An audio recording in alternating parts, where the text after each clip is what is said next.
আসসালামু আলাইকুম। বরাবরের মতো আমি আব্দুস সামাদ ইসলামিক কুইজ নিয়ে হাজির হয়েছি। আমাদের এখানে অনেক লোক আছে, দেখি এক ভাইকে ডেকে কয়েকটি ইসলামিক প্রশ্ন করব, যে কি তার ইসলামিক প্রশ্নের কতটুকু ইসলাম সম্পর্কে জ্ঞান আমি জানতে চাচ্ছি। তো দেখা যাক কোনো ভাইকে পাই কি সামনে। ওই ভাই আপনাকে ইসলামিক কয়টা প্রশ্ন করতে চাই।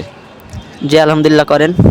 তো দেখা যাক আপনার ইসলামিক জ্ঞান কতটুকু। তো সর্বপ্রথম একটা প্রশ্ন, সেটা হচ্ছে যে জান্নাতের ভিতরে আদম এবং হাওয়া দুজনেই উভয় ছিলেন, কিন্তু উভয় কেন জান্নাত থেকে বেরিয়ে আসলেন, এই কারণ কি আপনি জানেন? জি ইনশাল্লাহ, মুসলিম হিসেবে এই বিষয়টা আমাদের জানা জরুরি যে আদম এবং হাওয়া আলাইহিস সালাম যে জান্নাত থেকে তাদেরকে বের করে দিয়েছে যে মহান আল্লাহ তাআলা। হ্যাঁ। এটা কিসের জন্য এই প্রশ্নটা তাদের বের করা হয়েছে, মনে করেন মূলত ধরেন আপনার একটা জিনিস খাওয়া নিষেধ, এখন এক জায়গা থেকে নিষেধ করছে, সেই জায়গা থেকে আপনাকে বের পাঠিয়ে দিছে। এটা গুরুত্বপূর্ণ, কারণ আপনার মনে করেন আপনি এক জায়গায় আছেন, একটা ব্যক্তি আপনার একটা জিনিস খাইতে নিষেধ করছে, সেই জিনিসটা তো আপনি খাইতে পারবেন না। না না। তো আল্লাহ এই বিষয়টা বলছেন যে জান্নাতে একটা গাছ আছে, গন্ধম ফুল যাকে বলে, ওই ফলের গাছটা। তো ওই ফলের গাছের ফলটা আল্লাহ মহান আল্লাহ তাআলা সবাইকে জান্নাতে সবাইকে খাইতে মানা করছিল।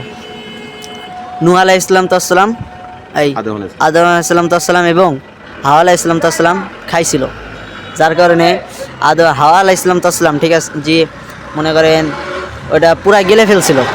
গিলে ফেলার কারণে মেয়েদের এই জায়গাটা একদম সমান, আর আদম আলাইহিস সালাম ওটা গিলতে পারে নাই, আর্ধেক এসে আটকাই গেছিল, যার কারণে ছেলেদের এই জায়গাটা একটু উঁচা।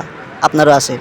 ও সবারই, আমরা যেটা বুঝলাম এই প্রশ্নের মাধ্যমে, যে এই যে মানুষের যে পুরুষের যে গলায় কণ্ঠটা উঁচু, যে আদম আলাইহিস সালাম যখন ওই গন্ধম ফলটা খেয়েছিল, খাওয়ার পরে বুঝলো যে আল্লাহ তাআলা গন্ধম ফলটা খেতে নিষেধ করেছে, আমি তো খেয়ে ফেলছি, তখন এই যাই গলা চেপে ধরছিল, চেপে ধরার পর ফলটা এখানে আটকাই গেছিল, এই জন্য পুরুষের এরা কণ্ঠনালী উঁচু, তাই বোঝাতে চাচ্ছেন আপনি। ধন্যবাদ, আপনি এই প্রশ্নের মাধ্যমে আরেকটা প্রশ্নের উত্তরে দিয়েছেন।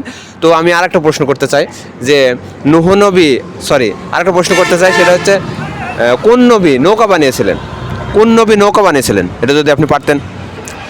যে মুসলিম হিসেবে সব আমাদের জানা খুবই জরুরি, ঠিক আছে।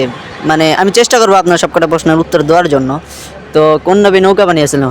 নূহ নবী নৌকা বানিয়েছিলেন। হ্যাঁ, ধন্যবাদ। নূহ নবী নৌকা বানিয়েছিলেন। দর্শক, আমি দুইটা প্রশ্ন করেছি, দুইটা প্রশ্নের সঠিকভাবে উত্তর দিয়েছে। আমি আরও দুইটা প্রশ্ন করতে চাই।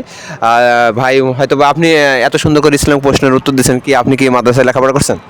জি ইনশাল্লাহ, আমার এটা বলতে লজ্জা জাতীয়, কারণ আমি মাঝে পড়াশোনা করছি দীর্ঘ 4 বছর, তারপরেও আমি এলিফ আছে, ঠিক আছে, এটা আমার একটা লজ্জা জাতীয় বিষয়, কারণ পরিবারে সমস্যা। হাল ধরার একজন বাবা আছে, তিনি অনেক বছর ধরে চাকরি, 25 বছর চাকরি, ড্রাইভার। তো আমি আমার বাবার ততটা কষ্ট দেখতে পারি না, যার কারণে পড়াশোনা বাদ দিয়া আমি এই লাইফ চাইছি। তা আল্লাহর রহমতে নামাজ কালাম বলেন সব কিছুতে ইনশাল্লাহ আছে। মাশাআল্লাহ। তো আরেকটা প্রশ্ন করবো, যে আল্লাহ তাআলা অনেক জাতি সৃষ্টি করেছেন, তার মধ্যে উল্লেখযোগ্য একটা জাতি সৃষ্টি করেছেন যাদেরকে আল্লাহ তাআলা সর্বশ্রেষ্ঠ বলেছেন, এবং শ্রেষ্ঠ বলার কারণটা কি একটু যাতে জানবেন। শ্রেষ্ঠ বলার কারণ হলো এটাই যে মনে করেন যে গাছপালা, তারা মানুষ শ্রেষ্ঠ সেরা জাতি। এটা কিসের জন্য বলা হয়েছে? নামাজ কিন্তু ফরজ, নামাজ তো ফরজ। হ্যাঁ। তা নামাজ ফরজ, গাছপালা কি নামাজ পড়তে পারে? না, গাছপালা না, তাদের মতো করে পড়ে। তাদের মতন না, গাছপালা নামাজ পড়তে পারে না, ঠিক আছে, কিন্তু গাছ কিন্তু আল্লাহর ইবাদত করে, কিন্তু তাদের ইবাদত পছন্দ হয় না কেন? কারণ গাছপালা নামাজ পড়তে পারে না। নামাজ হলো সবার প্রতি ফরজ যে কোনো কাজ করে, এই কাজটা শুধু একমাত্র ইনসানরাই করতে পারে, কারণ তারা মসজিদে এসে নামাজ পড়তে পারে, সব কিছুই করতে পারে। তারা ফরজ যেই কোনো কাজ আছে সেইগুলো ইনসানরাই করতে পারে। এর জন্য মনে করেন আল্লাহ তাআলা মানুষকে সৃষ্টির সেরা জীব হিসেবে বলেছেন। ধন্যবাদ। মানুষকে সৃষ্টির সেরা জীব বলা হয় কেন, এই প্রশ্নটা করেছিলাম ভাইকে। তো মানুষ সৃষ্টির সেরা জীব হিসাবে তিনি প্রশ্ন উত্তর দিয়েছেন। আমি আরেকটু প্রশ্ন করবো, যে 3টি জাতি আল্লাহ তাআলা বানিয়েছেন তাদেরকে ইবাদত করার জন্য। তো এই 3টি জাতি কি, কোন জাতিকে, এটা যদি আপনি জানেন অবশ্যই উত্তর দেবেন। যে মুসলিম হিসেবে যে এসব আমাদের অনেক জানা আসলে জরুরি। তো 3টি জাতি হচ্ছে ওমা খলাকতুল জিন্না ওয়াল ইনসা ইল্লা লিয়াবুদুন, আমি জিন এবং ইনসান সৃষ্টি করেছি আমার ইবাদতের জন্য।